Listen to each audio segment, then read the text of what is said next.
তিলে তিলে ক্ষয় করেছে আলবির মা আবার তিলে তিলে আমার মেয়েকে ক্ষয় করেছে। আমাদের সমাজে এমন এমন কিছু নারী আছে যারা কিনা অবিবাহিত বাট তারা পছন্দ করে বিবাহিত ছেলে, যারা কিনা তাকে সিঙ্গেল বাট তারা পছন্দ করে মিঙ্গেল পোলাদের। এক কথায় বলতে গেলে অন্যের বাতা নিয়ে টানাটানি করাই ওদের অভ্যাস। আজকের এই ভিডিওতে আমি কথা বলবো ঠিক সেম চরিত্রের এক মানকিকে নিয়ে, যার কাজই হচ্ছে অন্যের জামাই নিয়ে টানাটানি করা। তো আর আজাইরা বকবক না করে ভিডিওটা শুরু করি।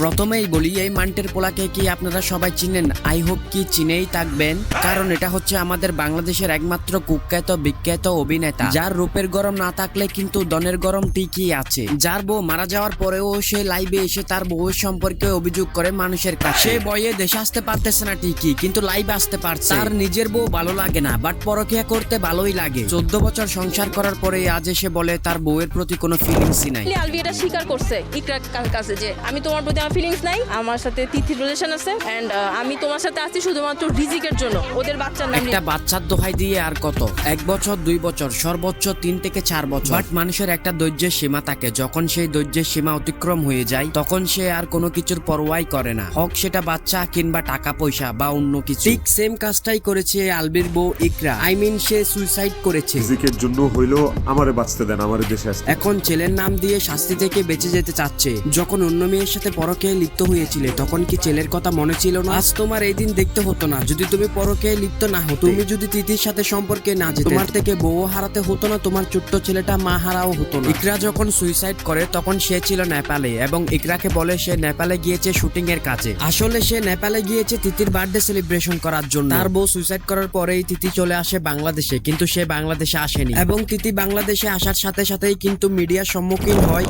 বাট আমি তো তাকে গিয়ে মারিনি, তো আমার তো এখানে কোনো দোষ নাই। সে মিডিয়ার সামনে কথা বলতেছে কিরকম মুচকি মুচকি হেসে। তাকে দেখেই বোঝা যাচ্ছে ইকরার মৃত্যুতে সে অনেক খুশি। আর খুশি হবেই না বা কেন, এখন তো তাদের রাস্তা পুরো পরিষ্কারই হয়ে গেছে। না আছে বাধা দেওয়ার মতো কেউ, না আছে তাদের আটকানোর মতো কেউ। তবে তিথি পার পেয়ে গেলেও কিন্তু আরবি পার পেয়ে যাবে না, কারণ বাঙালি এখন সচেতন হয়ে গেছে। এখন আর ইকরার পরিবার একাই বিচার চাচ্ছে না, পুরো বাংলার সাধারণ জনগণও এর বিচার চাচ্ছে। আবার কেউ কেউ তো তার লিঙ্গ ছাড়া সিংহ বানিয়ে দিবে বলতেছে।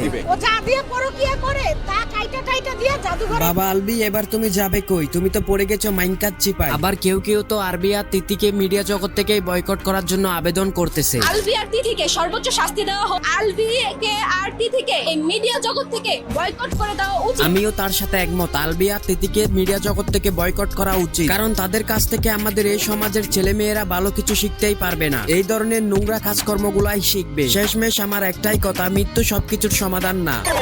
সো এই ছিল আজকের ভিডিওটা কেমন লাগলো সেটা আপনারা কমেন্ট বক্সে বলে যাইয়েন। যদি বেশি ভালো লেগে থাকে তাহলে অবশ্যই চ্যানেলটা সাবস্ক্রাইব করে দিয়েন। টাটা বাই বাই, আল্লাহ হাফেজ, দেখা হবে নেক্সট ভিডিওতে।